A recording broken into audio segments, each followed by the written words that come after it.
Fala, moçada, professor Samuel, do cursinho Anglo Colégio Aliança. Estamos aqui para falar hoje sobre trabalho da força de pressão de um gás. Então, nas aulas anteriores, nós estudamos as transformações gasosas, né? Vimos a equação do Clapeyron, e notem que nós temos aqui, então, trabalho da força de pressão de um gás. Muito embora, comumente, a gente costume chamar de trabalho de um gás, devemos lembrar lá das aulas de mecânica que quem realiza um trabalho é sempre a força. Tá? Então, por isso, o trabalho da força de pressão de um gás. Então, toda vez que um gás está confinado num determinado recipiente, vocês devem lembrar das três variáveis: pressão, o volume e a temperatura. Então, vocês devem observar nessa apresentação que nós temos uma expansão, onde o volume inicialmente confinado no recipiente. Note que nós temos um êmbolo móvel nesse recipiente e que esse recipiente, então, passa a receber energia térmica. Percebam que na base dele nós temos ali a chama que fez com que o seu volume aumentasse. Então, vocês devem lembrar que variação de volume para mais, eu tenho uma expansão, naturalmente. A partir do momento que o gás esfria, ou seja, a sua temperatura passa a diminuir, então nós temos uma compressão, ou seja, o volume diminui. Então nós devemos guardar assim: toda vez que o volume aumenta, nós temos uma expansão e um trabalho positivo.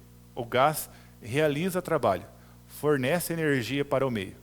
Toda vez que eu tenho uma compressão, o volume diminui, o trabalho é negativo, um trabalho é realizado sobre o gás e o meio transfere energia para o gás. Então, expansão, trabalho positivo, e compressão, trabalho negativo. Resumindo, certo? Então, para que o trabalho seja positivo, nós temos uma variação de volume também positiva. Então, ΔV positivo, trabalho positivo. Variação de volume negativa, trabalho negativo.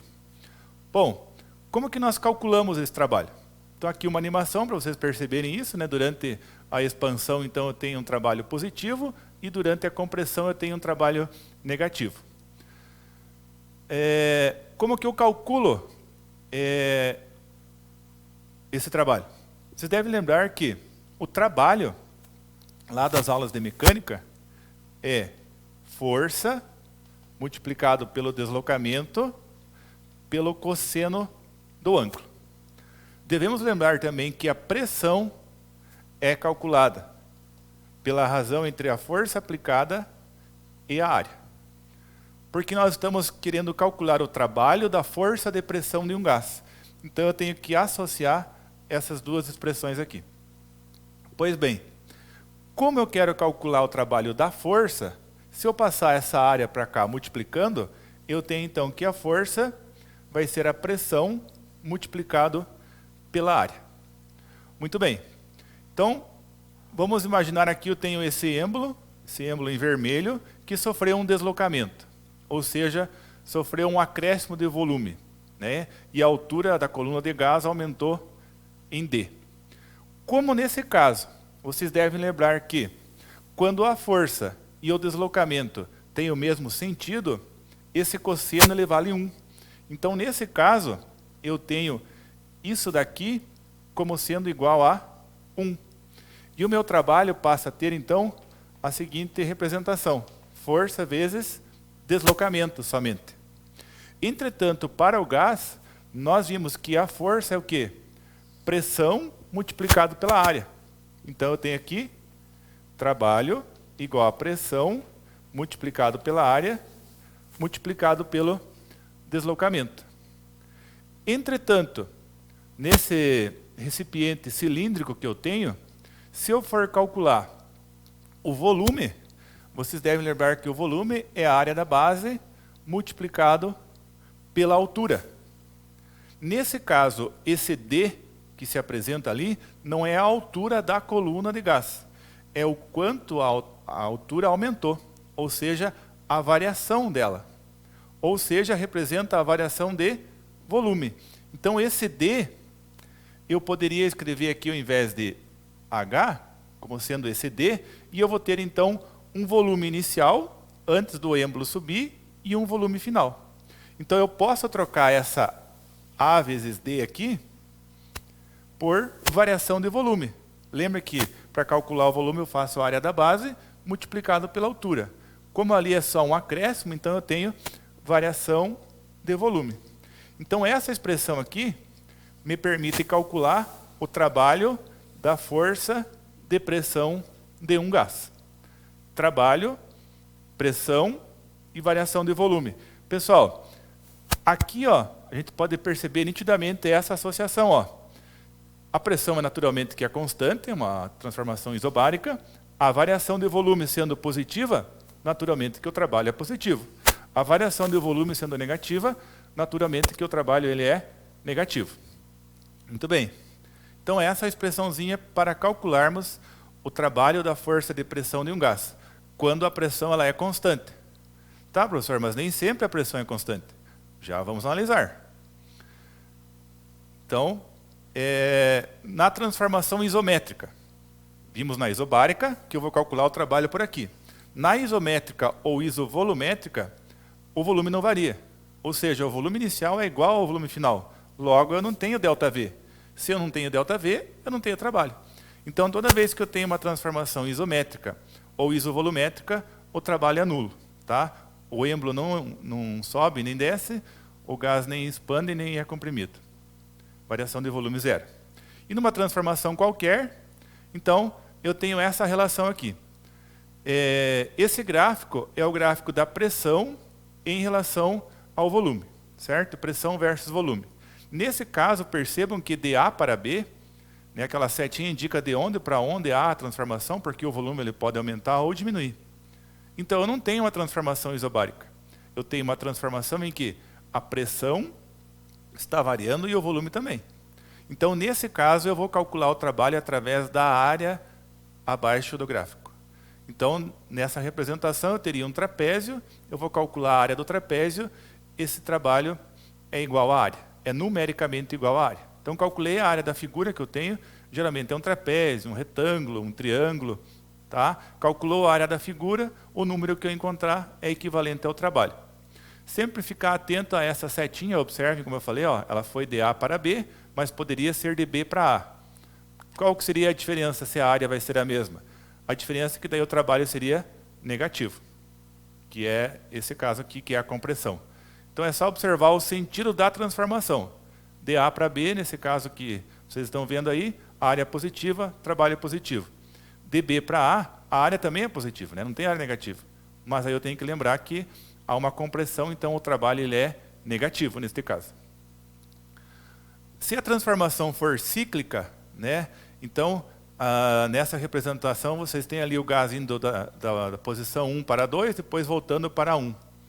Então é um ciclo de idas e voltas, ou seja, é uma transformação em que eu posso calcular o trabalho de duas maneiras.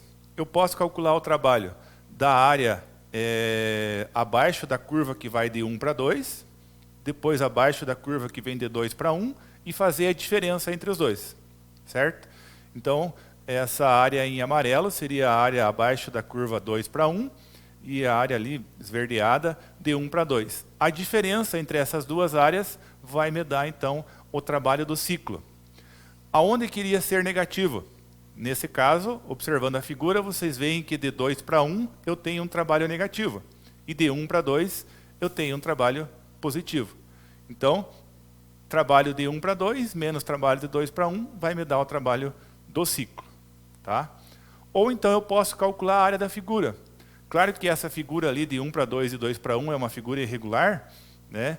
Mas geralmente nos problemas nós temos uma transformação envolvendo um triângulo, um retângulo, né? Uma figura que a gente tem condições de calcular a área. Tá? Então eu posso calcular simplesmente a área abaixo do ciclo que eu encontro o trabalho realizado pelo gás. Geralmente, deixa eu só apagar aqui então, para a gente entender melhor isso que eu estou dizendo. Vamos admitir que eu tenha uma transformação assim. Eu tenho aqui volume e aqui eu tenho a pressão. aqui, aqui e aqui. Então eu tenho essas três situações aqui. Digamos que aqui é A, aqui é B, aqui é C. A transformação foi de A para B, depois de B para C e voltou de C para A. Então notem que nessa figura aqui, eu tenho algumas transformações. Por exemplo, de A para B, eu tenho uma transformação isométrica. Ou seja, o volume não varia. O trabalho de A para B seria um trabalho nulo, porque não tem variação de volume.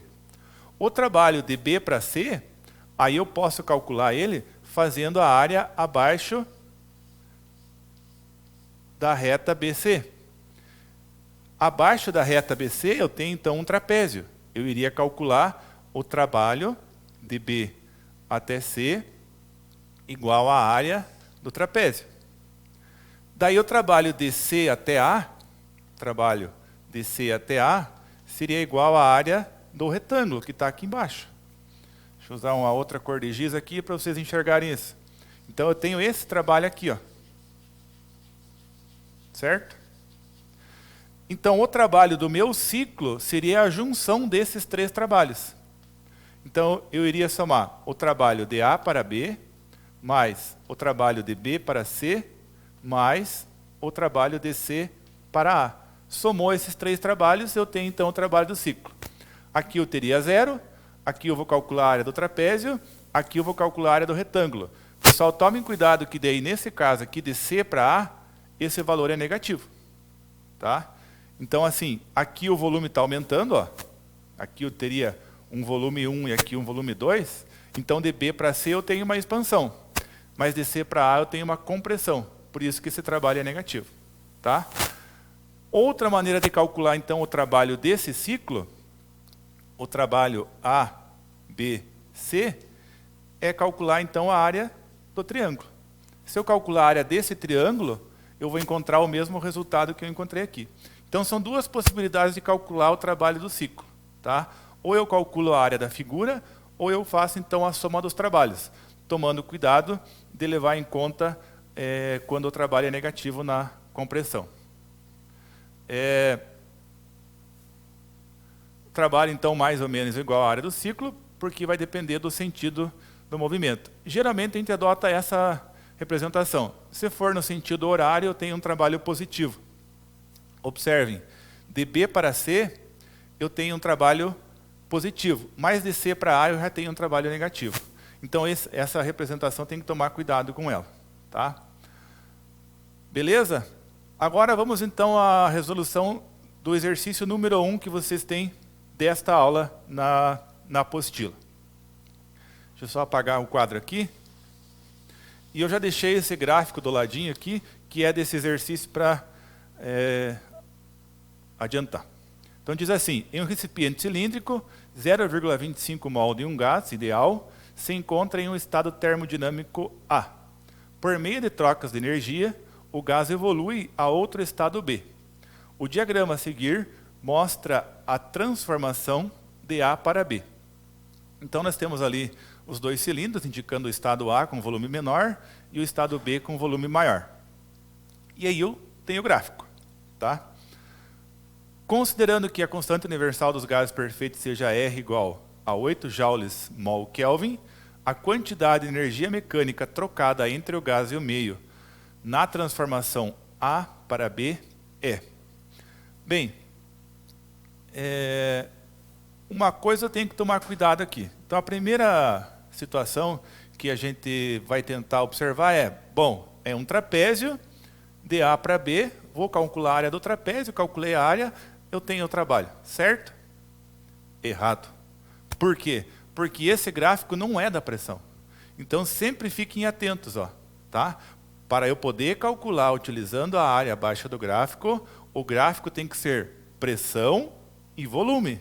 Aqui eu não tenho pressão e volume. Aqui eu tenho volume e temperatura. Tá? Então, para eu poder calcular o trabalho, eu tenho que saber a variação de volume, tranquilo. 2,5, 7,5. Essa é a variação de volume. Mas eu tenho que calcular a pressão. Bom, vamos calcular a pressão em A. Então, em A, eu tenho lá pressão, volume, nRT. Aquele velho esqueminha que vocês já sabem para decorar essa formulazinha. Bom, a pressão eu não sei. Por que eu preciso saber a pressão? Ora, eu preciso saber a pressão porque para eu calcular o trabalho, é pressão multiplicado pela variação de volume. Então, pressão em A, volume em A. Aí eu tenho que tomar cuidado sempre quando eu tenho um gráfico com as unidades de medida. Pessoal, temperatura no SI, Kelvin. Eu só trabalho com temperatura em Kelvin quando for gases. Temperatura em Kelvin. Fechou. Volume, litros. E agora? Pense aí. 1 metro cúbico tem quantos litros mesmo? 1000. Então é só dividir por 1000. Pessoal, dividir por 1000 é a mesma coisa que multiplicar por...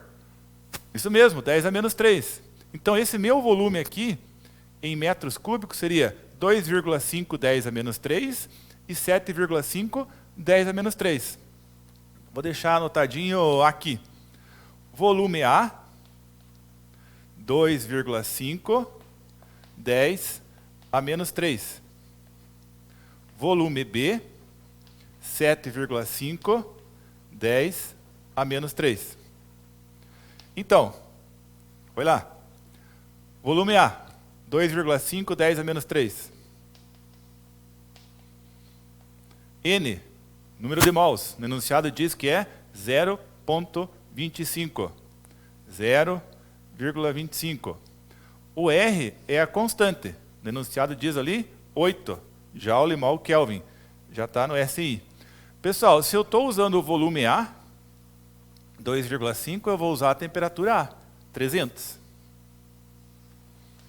Então, nesse caso, eu tenho pressão A, 2,5 10 a menos 3, igual.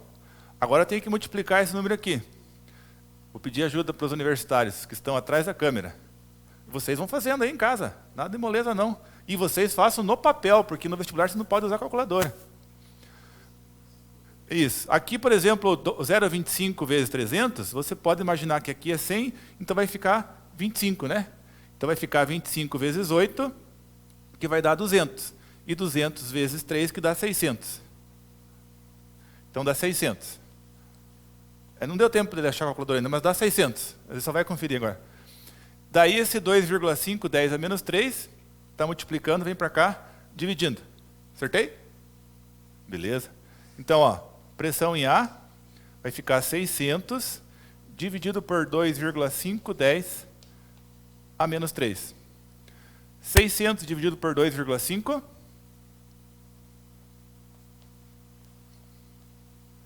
140? Não.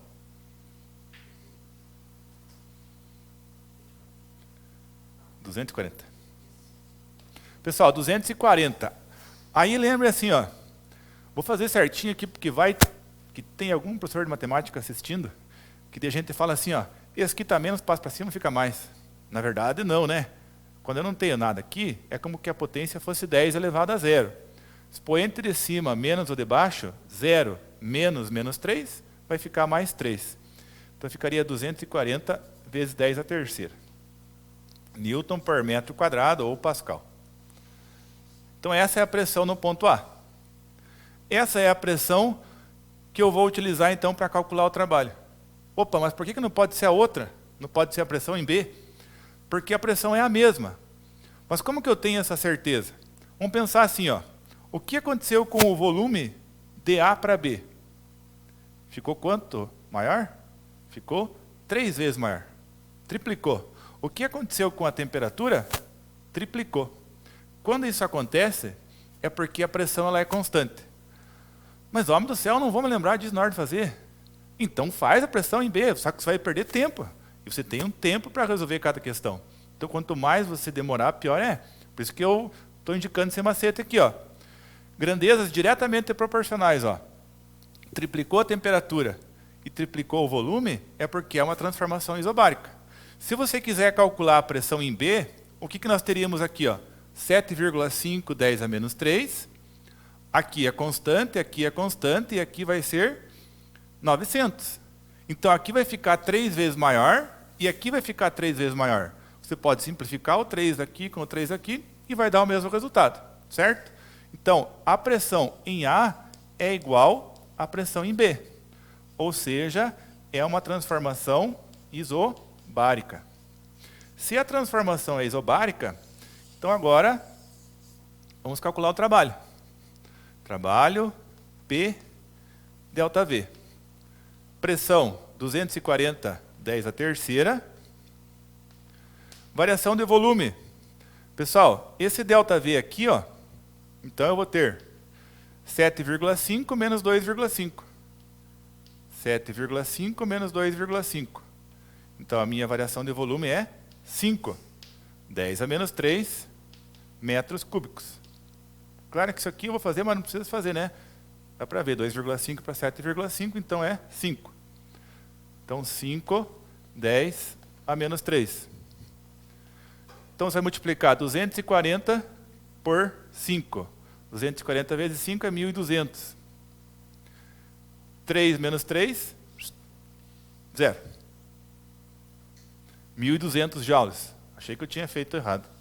1.200. Pessoal, aí só tomem cuidado porque tem uma interpretaçãozinha. Ó. Nós temos a letra C e a letra D, que é 1.200 joules. A letra C diz, o gás transfere essa quantidade de energia. A letra D diz, o gás recebe essa quantidade de energia. Então lembrem-se assim, ó, na expansão, o gás fornece energia para o meio. Na compressão, ele recebe energia de fora, né? Então, o gás não recebe energia, ele transfere. Como que eu sei isso? Porque o volume aumentou, ou seja, ele sofreu uma expansão. Foi de A para B, beleza? Agora nós vamos resolver a questão número 2. Perdi o negócio aqui, cadê? Slide? Está aqui. Pessoal, para a questão, achei. Para a questão 2, eu vou ali para a tela do computador, porque como o gráfico é um pouquinho estranho, eu não achei melhor não desenhar no quadro, eu deixei ele na própria tela, mas o exercício é extremamente simples, vocês vão ver isso, beleza? Então, um gás ideal é submetido a um processo termodinâmico ABCD, conforme ilustra a figura a seguir. Sabendo que o trabalho total é associado a esse processo, é 1.050 joules, qual o trabalho subproduto ABCD? É BCD? Esse sim, pessoal, eu tenho aqui uma situação, ó, em que aqui eu tenho a pressão e aqui eu tenho o volume. Aí beleza, aí eu vou calcular a área da figura. Aí você ficou doido, como é que eu vou calcular a área dessa figura? Presta atenção, ele deu o trabalho já, ó, sabendo que o trabalho total associado a esse processo é 1.050. Então ele já deu a área de tudo isso daqui, do A, B, C, D. A pergunta é somente o B, C, D. Mas tá bom, homem, é bem isso que é ruim de calcular, ó, vai do B, C, D. Então pense assim, se eu não tenho como calcular essa área, e eu tenho a área inteira, e eu quero calcular, só pegar uma cor diferente aqui, ó. Eu quero calcular daqui até aqui. Então se eu tenho o inteiro, é só eu tirar esse pedacinho aqui. Então eu vou calcular a área dessa figura aqui e tirar ela do total. Ou seja, o trabalho BCD é o trabalho total ABCD menos o trabalho AB. Beleza? Bom, o trabalho AB é a área do retângulo. Aí vocês sabem fazer, né? Do 2 até o 4 vai dar 2. E aqui é 30. Então eu tenho 2 vezes 30, que é a área desse retângulozinho. E 2 vezes 30 é 60 joules. Beleza? Então o total é 1.050, que ele foi dado no enunciado, menos os 60, que é esse pedacinho aqui, 1.050 menos 60, 990 joules. Mamão com açúcar. Nunca se espante quando vocês verem uma coisa feia. Às vezes vai mexer com ela, vai ver ela a coisa mais linda do mundo e vai te ajudar ainda. Tá? Um abraço, fiquem com Deus e até o nosso próximo encontro.